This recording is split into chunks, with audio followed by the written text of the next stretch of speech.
English 6, Quarter 2, Week 1 to Week 3, MELC-BASED. Let's learn about types of informational or factual text. Hello kids, it's me, Teacher Frel. Don't forget to subscribe, like, and share, and hit the notification bell for the latest video. You can also follow my Facebook page, Teacher Frel TV. For today's lesson in English 6, we will discuss about types of informational or factual text. We are now in Quarter 2, Week 1 to 3. For most essential learning competencies, identify the purpose, key structural, and language features of various types of informational or factual text. Informational or factual texts inform readers on true, fact-based information. These include a wide range of non-fiction, historical, scientific, and technical texts, including autobiographies and biographies, books about history, social studies, sciences and the arts, directions, forms and information displayed in graphs, charts, or maps and digital resources on a range of topics. Look at the picture below. Are you familiar with Mount Mayon? It is considered as one of the most active volcanoes in the country. How will you describe the picturesque view of this volcano in Albay? A number of factual information may be given or generated about Mount Mayon. Using the given information, you will be able to write a text or paragraph that provides description on the given picture or item. Providing factual descriptions is one of the ways in writing informational or factual text. In this lesson, you are expected to identify the purpose, key structure, and language features of various types of informational or factual text. And now, let us do our first activity, Learning Task 1. Read President Manuel L. Quezon's autobiography, taken from his privileged speech delivered in 1933. Then, answer the questions that follow. Do this in your notebook. Let us read all together. I was born a poor man, the son of a school teacher in one of the smallest towns in the Philippines, Baler. My father had, besides his salary, a 2-hectare rice land which he cultivated. While I was a boy, during my early youth, my father saved as much as he could from his meager salary and from what he could get from his rice field, only to have a few hundred pesos with which to give me an education. During those Spanish days, a Filipino family could live in a small town on 4 pesos a month and a supply of rice. Thus did my family live for years. When I was at the age of 5, an aunt of mine started to teach me to read and write. My own father and mother and the priest of the town later gave me my primary instruction. At the age of 9, I was brought by my father to Manila and began my secondary education at San Juan de Letran College. First, I lived in the convent of San Francisco, serving as a room and mess boy for one priest, receiving no salary, except board and room. Then, my father moved me to the house of an aunt where for some pesos, I roomed and boarded. The house was located in Paco, too far from the walled city, for him who could only use his own feet as a means of transportation. My classes started at 7 o'clock in the morning and I had to get up very early to reach my classes on time. Again, this impaired my health and the following year, I was taken by my father to San Juan de Letran as an intern. I remained as an intern until I graduated as AB with the highest honors. By this time, the savings of my father had all been spent on my education. He owed money and simply told me that I had to stop my studies unless I could work my way through university education. I came to Manila and spoke to my Dominican professors who, by this time, had become very fond of me and told them of my situation. I wanted to be a lawyer but could not pay for my expenses. They secured a position for me as one of the helpers in the University of Santo Tomas with room and board and free tuition. Thus, I was able to take up the study of law. And now, let us answer the following questions. For the first question, are you inspired by his journey in the pursuit of his dream? I'll give you my example answer. Yes, I was inspired by his journey because despite being poor, he never lost his faith in achieving his dreams. Second question, what do you think was his purpose in sharing this part of his life to his audience? And this is my example answer. His purpose was to inspire each of us to pursue our dreams in life.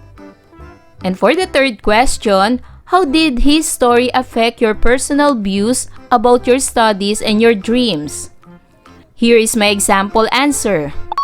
It gives me hope to pursue my dreams. Let's proceed to learning task 2. Read the statements below. Arrange the sequence of events taken from Quezon's autobiography. In your notebook, write A for the first event, B for the second, and so on. Be guided by the language features and or signals used in each item. Number 1, his father had spent all his savings for Manuel's education. He told him that he could still study if he could work his way through university education. Number 2, his Dominican professors helped him secure a position as one of the helpers in the University of Santo Tomas, receiving free room and tuition for his law school. Number 3, next, his own parents and their parish priests gave him his primary instruction. Number 4, then, at the age of 9, he was brought by his father to Manila where he had his secondary education at San Juan de Letran College. And number 5, when he was at the age of 5, his aunt taught him to read and write. What should be the first event? Very good. The first event is number 5. This is letter A. When he was at the age of 5, his aunt taught him to read and write. What is the second event? Very good. The second event is number 3. The signal word is next. Next, his own parents and their parish priest gave him his primary instruction. What is the third event? Very good. The third event is number 4. The signal word is then. So it should be letter C. Then, at the age of 9, he was brought by his father to Manila where he had his secondary education at San Juan de Letran College. What should be the fourth event or letter D? Very good. The fourth event or letter D is number 1. His father had spent all his savings for Manuel's education. He told him that he could still study if he could work his way through university education. And what should be the last event or letter E? Very good. The last event is number 2. This is letter E. His Dominican professors helped him secure a position as one of the helpers in the University of Santo Tomas, receiving free room and tuition for his law school. What is informational or factual text? Informational or factual texts are materials that provide significant information or details about a particular person, place, thing, event, issue, and the like. They vary in terms of types, signal questions, and signal words. Presented below are the types of informational or factual text and their purposes or descriptions, signal questions, and signal words. The type of informational or factual text is sequence. The purpose is describes or presents statements, events, or items in order and or enumerates procedures of steps in doing something. The key structures or the signal questions are: what statements, items, events, or steps are listed? Do they happen in this order? Do they always happen in this order? The signal words are first, second, next, then, before, after, finally, following, not long after, now, soon. Information using sequence may be presented using the graphic organizers, timeline, steps, and cycle below. Another type of informational or factual text is description. The purpose is describes a person, place, thing, idea, or concept by explaining its features and characteristics or by giving examples. The key structures or the signal questions are: what specific topic, person, idea, or thing is being described? How is it described? How does it look like? How does it work? What does it do? Etc. What is important to remember about it? And the features or signal words are, for instance, such as, an example, to illustrate, characteristics. Information using description may be presented using the graphic organizer or the concept map below. Another type of informational or factual text is the cause and effect. The purpose is refers to what happened, means effect, and why it happened, means cause. The signal questions are: what happened? Why did it happen? What caused it to happen? And the signal words are so, because, since, therefore, if, then, this led to, reason why, as a result, may be due to, effect of, consequently, for this reason. Information using cause and effect may be presented using the graphic organizers below. Cause and effect. Another type of informational or factual text is comparison and contrast. The purpose is shows or presents how two or more things are alike and or different. The signal questions are: what items or things are being compared? In what ways are they alike? In what ways are they different?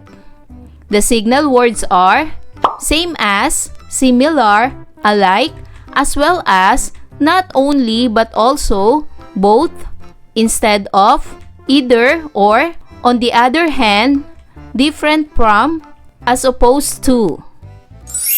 Information using comparison and contrast may be presented using the graphic organizer or called Venn diagram below. Another type of informational or factual text is the problem and solution. The purpose is tells about the problem and the possible solutions to it. The signal questions are: what is the problem? Why is this a problem? Is anything being done to try to solve the problem? What can be done to solve the problem?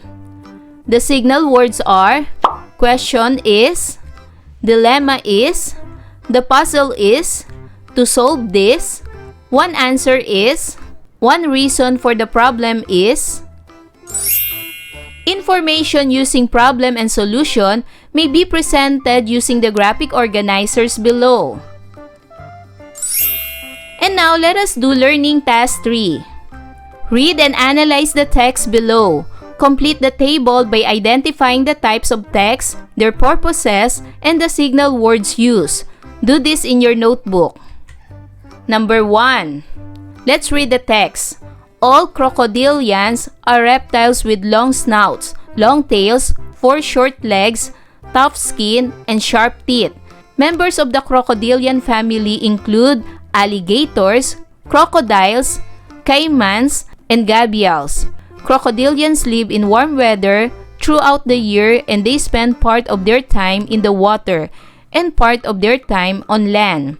Almost all crocodilians grow to be very large, with the largest more than 20 feet long.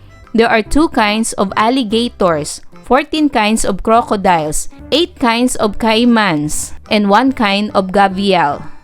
So the type of this text is description. The purpose is describes a person, place, thing, idea, or concept by explaining its features and characteristics or by giving examples. The signal words are all crocodilians are, members of the crocodilian family include, crocodilians live in. There are 2 kinds. Let's read number 2 text. Recently, scientists have gained an understanding of a crocodile's reproductive activity. Crocodiles mate in the water, where the buoyancy keeps them from crushing each other. Prior to mating, there are stylized postures, jumping, submerged bubble blowing, and snout contact. After mating, hard-shelled eggs are laid in a nest, in a whole scoop in the sand. When it is time to hatch, the infant crocodiles begin a loud chirping sound that leads the female to the nest, which she excavates. Finally, when all the babies are accounted for, the mother crocodile transports them to the shallow water, where they will remain under adult protection for weeks or months. The type of this text is a sequence.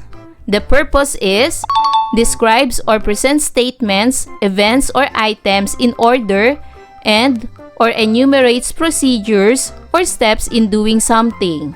And the signal words are recently, prior to, after, when it is time, finally. Let's read number 3 text. On the river banks of the Nile River, home to some crocodiles, there are many kinds of birds, sometimes called crocodile birds, because they are always hopping around crocodiles. The big crocodiles and the birds are useful to each other for several reasons. The birds eat flies and leeches that they find on the crocodile's skin and mouths.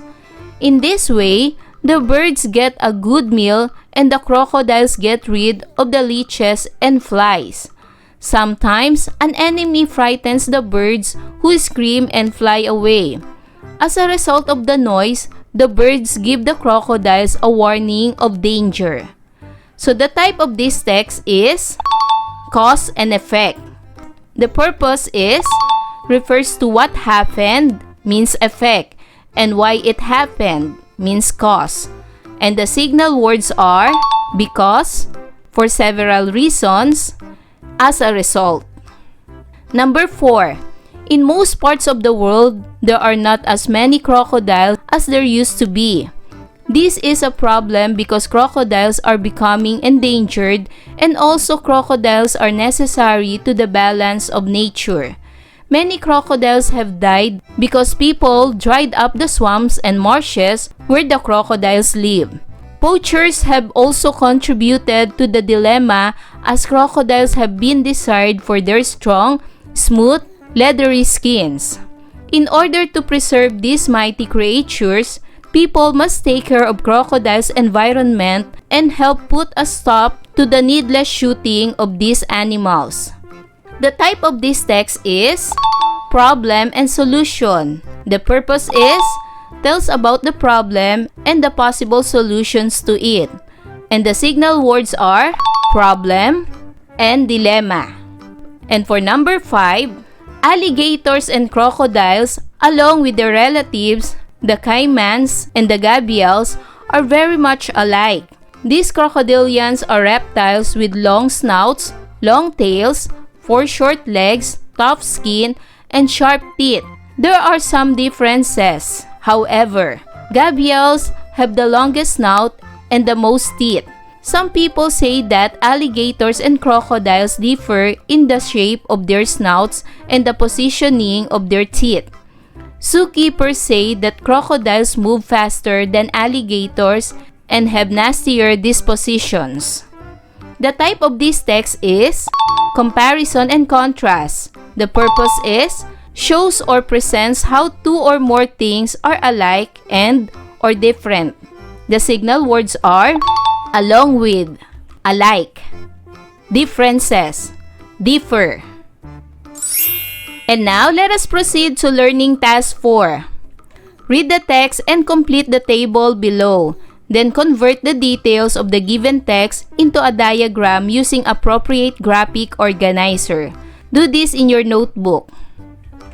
Ladies and gentlemen, in case of emergency, take the life jacket which is located under your seat. Put the life jacket over your head and then fasten the jacket tapes around your waist. Do not inflate the jacket until you left the aircraft. The jacket will automatically inflate by pulling a cord, but if not, you can blow into the chip to inflate it. A light is attached to the jacket for attracting attention. The life jacket should be removed only in case of emergency. The use of TV set, AM and FM radios, and radio cassette recorders, Walkman, and any mobile phones are prohibited on board as they interfere the communication and navigational system. We wish you an enjoyable flight. And now, answer this diagram. So your answer may vary for this activity. I will give you an example. My possible title is In Case of Emergency. The type of this text is a sequence. The purpose is describes or presents statements, events, or items in order and or enumerates procedures or steps in doing something. And the graphic organizer that I will use is the steps. Learning task 5. Read the text and complete the table below. Then, convert the details of the given text into a diagram using appropriate graphic organizer. Do this in your notebook. Tsunami is a series of waves that are produced by the sudden movement of the seabed, earthquakes, volcanic eruptions, underwater landslide, or even an asteroid. But frequently, they are set off by earthquakes occurring at a depth of less than 50 meters, measuring at least 6.5 in magnitude. At a magnitude of 8, a tsunami can be devastating. The ships of the ocean floor cause water to be folded, lowering the sea level and deforming the surface of the ocean. Seismic waves are produced, which in turn trigger another series of waves in deeper water far from the epicenter of the earthquake.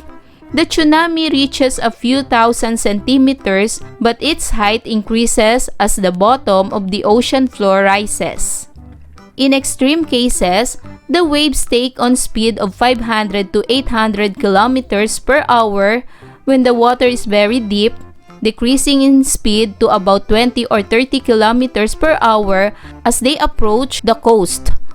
The waves can reach heights of up to 30 meters, breaking one after the other at intervals of 10 to 40 minutes, sweeping away everything in their path.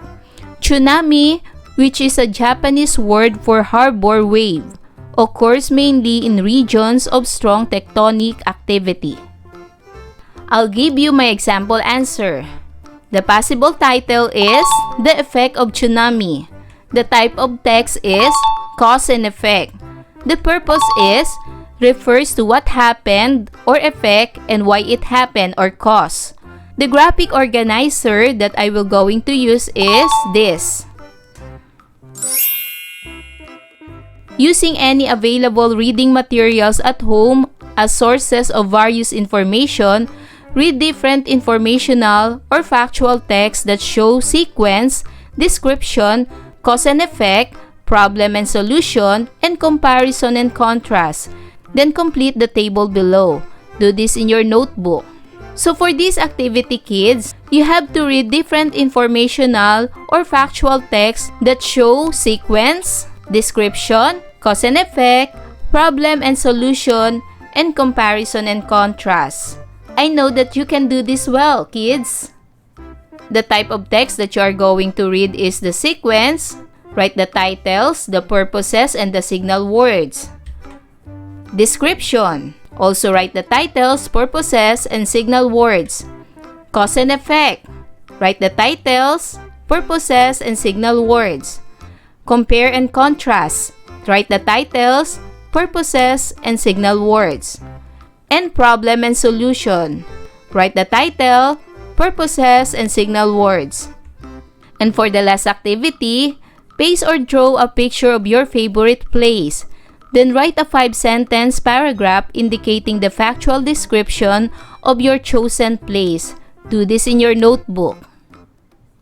Remember, informational or factual texts inform readers on true and fact-based information. These include a wide range of non-fiction, historical, scientific, and technical texts, including autobiographies and biographies, books about history, social studies, sciences and the arts, directions, forms and information displayed in graphs, charts, or maps and digital resources on a range of topics.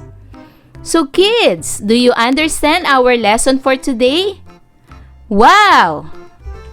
Good job! Kids, I hope you learn a lot from this lesson. Until our next topic, bye-bye kids! Thanks for watching!